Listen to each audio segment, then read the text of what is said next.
Sustainable Development Goal number 7, reduced inequalities, largely has to do with income and economic inequalities, right, Aniela? Yes, it largely has to do with the growing wealth gap between the top 1% and bottom 50% and income equality. So, with that being said, what is the wealth gap? The United Nations states that in 1980, the top 1% of earners earned 16% of global income, and the bottom 50% had 8% of income. Then, in 2016, 22% of global income was received by the top 1%, compared with 10% of income for the bottom 50%. These statistics depict growth in economic inequality over time. Economic inequality is largely driven by the unequal ownership of capital. Those with ownership receive top earnings, and wealth is unequally distributed throughout the economic system. Access to ownership for employees, income inequality, inclusivity, adoption of fiscal wage and social protection policies, regulation of global financial markets, and encouragement of official development assistance are ways to bridge the wealth gap. So, with income inequality on the rise, global solutions must be generated and required to mitigate further inequality and empower communities and individuals in need. Promoting the economic inclusion of all seems important for reducing inequalities, as are empowering lower income earners through policy, corporate transparency, and economic inclusion. How does this relate to the fashion industry?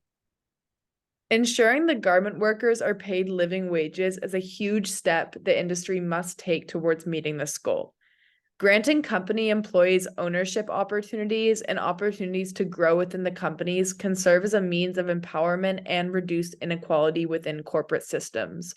Further, the goal targets equal opportunities in ending discrimination and promotion of universal social, economic, and political inclusion, both of which can be targeted by the fashion industry.